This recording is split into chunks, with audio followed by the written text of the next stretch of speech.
Okay. I read that your efforts took a different turn after 9/11. Can you tell us about this and what was it like before and after 9/11? Well, I I was a pastor. I've been a missionary, and I think 9/11, like for many people, was a major turning point to think through my faith. And so I went through a process of becoming a peacemaker.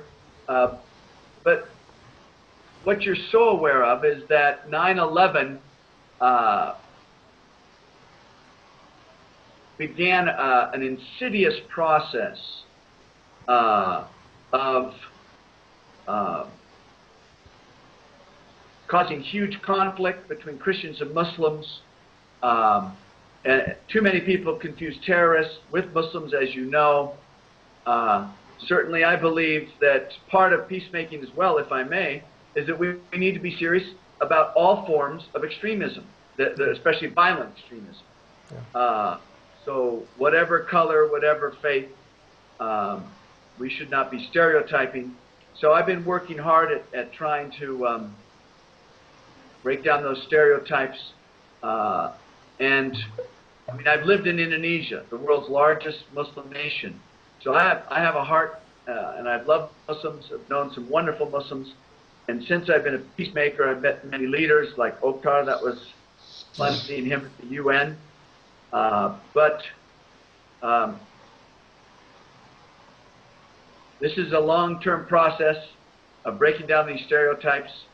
And just as that shook the world, that shook my faith, and then the desire to work towards peace, and has been huge. One of the things that I've found since 9/11 is that, and this happens in all faiths, is we tend to compare the best interpretation and practice of our faith with the worst interpretation and practice of the other's faith. You know, we're always our best against their worst.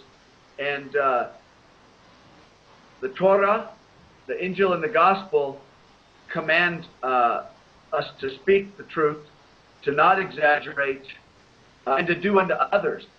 So no one likes to have our religion put down by someone else.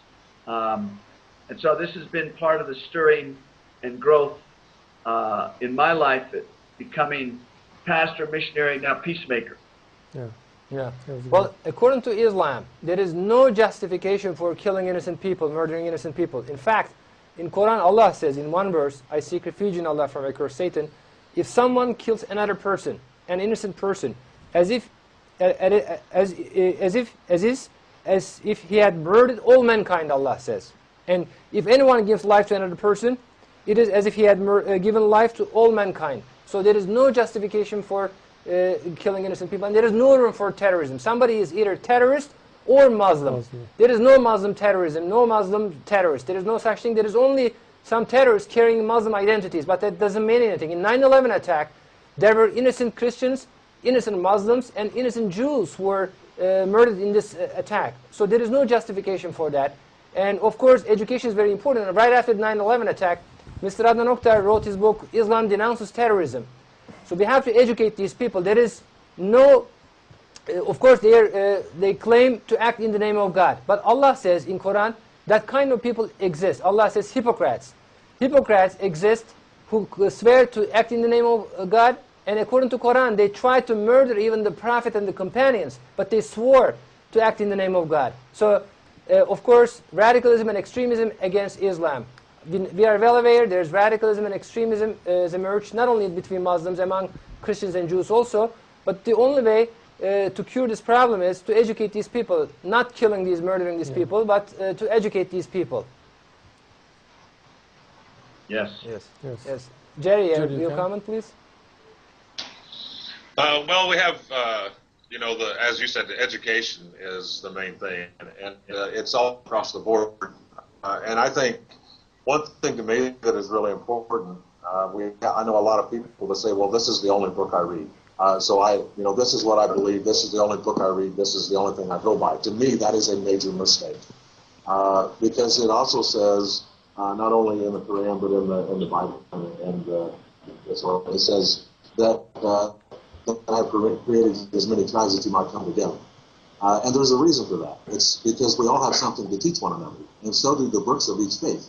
I have all of the books of faith here. I have one on this side of my desk over here. I have another one over here. And I do a lot of reading in all of the faiths. And one thing that if a person takes the time to do this, they will actually see the commonalities within them. If they don't take the time to do it, and they just go off of what they hear, a lot of times, just as Mr. Levitt said a while ago, you have a lot of people that will take this part of one and this part of the other, and they'll compare the upper and the lower, but everything in the middle is gone. And unless somebody's reading that for themselves, they don't see what's there. So I think one of the real important things is to also educate people, but to get people reading a lot more than just books of their faith, to get them to understand other faiths. And I think that will also help better understand your own faith. Yeah.